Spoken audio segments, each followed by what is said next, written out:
It's part of this no tax on Social Security benefits for seniors, I believe, in addition to no tax on tips. So Right. no tax on overtime. It wouldn't affect those who have salaries fixed, but the number of people on either tips, Social Security, seniors, or wages with overtime pay is very large, and it would heavily incentivize working. It would incentivize productivity. And I know this because I've done these kinds of jobs, and one of the main arguments that people give for why they don't want to work overtime even though they have a family is, well, you get taxed too much, right? You get taxed like you're rich for working more, but you don't feel rich, so it doesn't feel worth it, right? And so people like to say, oh, it's not worth it working overtime. Why would I work to get taxed 40-50% instead of 28% or whatever? It's like, well, you work more, and that's the tax structure, so it's disincentivizing you. So it's an unfortunate tax structure. But what else are you going to do? What else are you going to do to make money, right? If you want to make money for your family and you have a job where you're going to be able to make that money, it's still like getting paid more, right? It's just not getting paid absolutely 1.5 times. It's like slightly less than 1.5. You're still getting paid more than usual, right? But a lot of people, they use that as an argument of why they don't want to work overtime that they would otherwise. So I see it as a huge incentive for productivity and basically a boost to the economy if that were to happen. That's true. People get caught up on like these applying these emotional thresholds to numbers that don't make any sense, right? Like the whole 1.5x thing. Saying it's like, well, what if you're getting 1.4? It means you're not going to do it. So you're still getting 40% more than what you would have originally got, like per hour. But you're saying no because you have this weird, like, conceptual, emotional attachment to like 1.5x. So, but yeah, no, I get what you're saying. Yeah, it's like giving up on making more money because you get taxed higher. Right. That kind of makes the whole tax financial incentive structure bogus at the beginning, because it means that we don't really understand human nature with the way we design our tax codes. We assume that, well, the rich don't need as much money because they're rich, so they don't need it, so we can tax them higher. But unfortunately, they kind of do need it because they're the ones investing and making the risky business decisions of these high-level investments in starting businesses. So unfortunately, the rich do need a lot of money because they're going to be throwing it around and maybe going bankrupt if they don't make the right large-scale financial decision. Whereas us, as wage workers or salaried people who are for the company working at will, don't own the company, we have it kind of easy in a sense because we have less skin in the game, we have less of a stake in it. We don't go bankrupt if the company goes bankrupt. We can just get another job and go to some similar corporation and we'll just have the same job or similar, Right. So like, lucky us. Yeah. No, that's true. That's true. I was gonna say to that. But I guess the older I get, the more I realize that end of the day, it's not about the consumer isn't the one that runs the nation. It's the people, it's the wealthy people, right? It's the people who own corporations who are literally invested in the nation that actually, are invested in the nation, right? Us end consumers, we can buy iPhones every year. We can upgrade all our devices every year. We can claim, hey, like without us, you corporations won't be anything without our demand. But then I would say that the argument from corporation point of view is that we'll always find something that to convince you that we'll always find something that to convince you that you want, basically, right? And then like we'll convince you of anything, and then we'll convince you that you want it, that there's a shortage of it, and that you need to hoard it, and you're going to spend on it, right? So, end of the day, I don't think the consumer runs the country. I still think the wealthy people run the country, and maybe that's what needs to be focused on, right? Sadly, it's like the 1% or less of the population who owns 99% or more of everything. It's like, well, I mean, technically they do run this country, and there's nothing that us 99% of the population can do to really fight against that. We can like try to hunt them all down, like burn down all their houses, but they're still going to win. In terms of spinning things the way they want in order to get the outcome, or whatever it is, politically, economically, to gain, whatever they want to be in their favor, right? So, end of the day, I forget why I'm saying this, but basically, us end consumers don't have any kind of say in anything. So, I guess it wraps back to the whole Doge situation, where it does make sense that you're giving money back to the people who are actually invested in the nation, right? Not the people who are just like frantically buying materialistic goods and like complaining about this and that, basically kind of hindering the system on some level of like, like you just want all these like materialistic goods that like these like low level things, and like it's kind of like Yeah, end user kind of optional use perspective of things, of what looks shiny and better than the next like optional use kind of thing. Right. It's not really essential for survival, but makes things marginally more convenient at a level that you're being advertised it as being worth it for, but it's not really technically, I guess, if you really think about it, and what makes people fulfilled. But yeah, going back to that same argument, line of reasoning is whole conspicuous consumerism. Like scam that we all buy into, kind of on some level, some finite level. No, you're right, and I feel like in terms of like government officials versus like normal people, right? It's just like they're all like adults in the room, and there's like a whole bunch of babies being like babysat or something. We're all the babies that are just like getting thrown shiny objects so that we can like calm down and like stop crying and let the adults work, basically. And that's basically what kind of how I see most nations, which it probably isn't far off.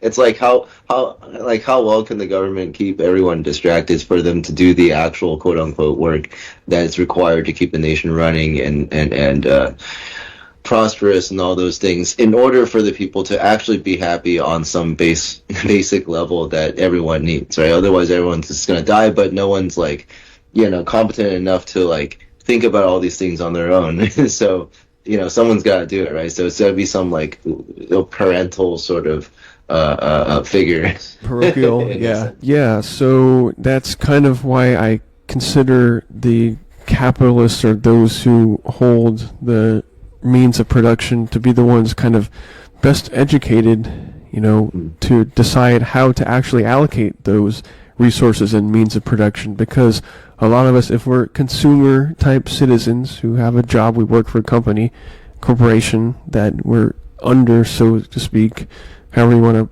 play off that hierarchical standpoint, we don't decide what's a useful method of testing out a new product necessarily, unless we get the go-ahead that we do have this many allocated resources ready to go. So the amount of experimentation and research and development that we're capable of doing, even if we are in some kind of research or development-based job, still depends on how much free capital the company actually has to be able to experiment to get the amount of data that we need. We don't know how much data we're going to get unless we know how much we can experiment with, right?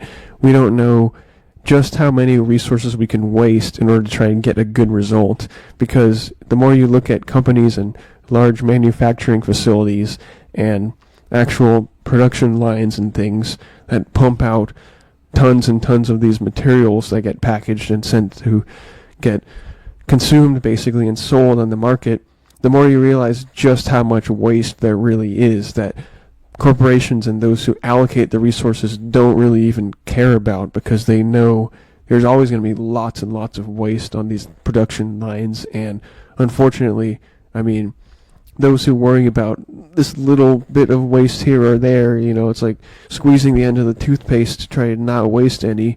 We're wasting a lot all the time, all over the place. You know what I mean? Right. That's true. So I guess we do need a Department of Government Efficiency. But no,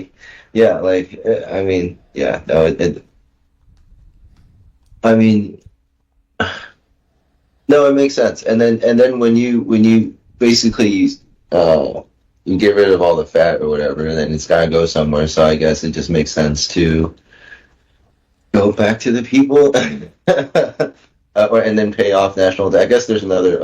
I'm just going back to the whole Doge thing. It's like there's another 20% that's going to go back to paying paying off the national debt or something. Yes. Right?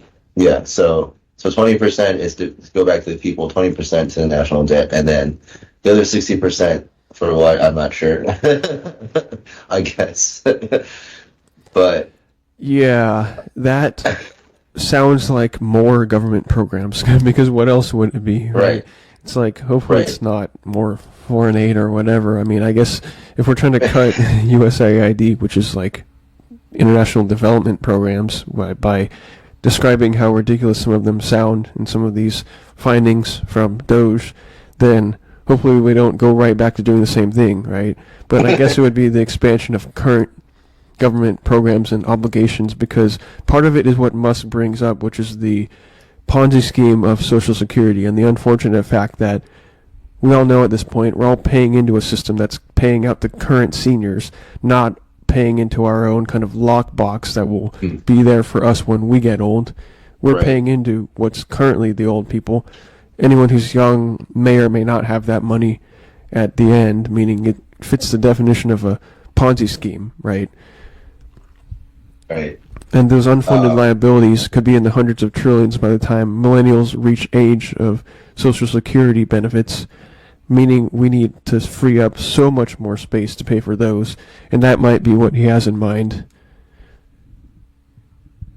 Yeah, oh man, I guess this is a pretty dark outlook, and I've never really talked about it, and I mentioned it on a podcast, but basically, the whole old people getting paid out thing, well beyond retirement or whatever, is intentionally allowed to be played out, in whatever, however it's allowed to be played out, because I think what ends up happening is, they have millions in their accounts, and then they're like on their deathbed or something, and a lot of these people don't will their funds to family members, so a lot of it goes back to the government, and even Right. if it doesn't, even if it does get willed, the government takes like 40-50% of whatever estate, right? I mean, it's ridiculous. So at the end of the day, it still just goes back to government, right? So the fact that it's allowed to get played out, I mean, they're allowing it to play out is kind of just another money making scheme on some level of, well, we know we can't make money off the healthy living people who have decades more of life expected in them, but we can probably make money off of people who are about to die and convince them that they should just hoard all of it, and that they deserve all of it, that they need to fight for all of it, that they don't need to pass down a lot of it to their family and younger generations, and so therefore it's all in one account. It's convenient. Yeah, there's always this bleed off Yeah. factor that Right. is claimed to kind of not be too big of a factor, because benefits should be beneficial to the public and beneficial to those receiving them, but there's always some kind of bleed off return factor involved in any of these financial Right. systems that benefits the payer, the person or the government body that's claiming to benefit the general population. So I guess all I'm saying is it's going to want to still benefit itself more than you're going to be told that it is. And that's Right. the case when you think about Social Security benefits currently being taxed. It sounds kind of strange because it's already withheld as a tax when Yeah. you are being taxed on your paycheck, Right. throughout life, Yeah, throughout right. working. You're getting taxed as part of the Social Security benefits Right. for the current seniors, and theoretically for when you become a senior. And you feel it because that's a tax, that's a cut off your own paycheck, and it's mandated. But at the same time, if you're giving money to the government, you're basically lending it, or it's taking from you. It should pay that back with the interest effectively. In any kind of normal financial situation, if somebody is taking money away from you kind of against your will, basically stealing money from you, then they should pay it back with interest in a friendly borrowing situation.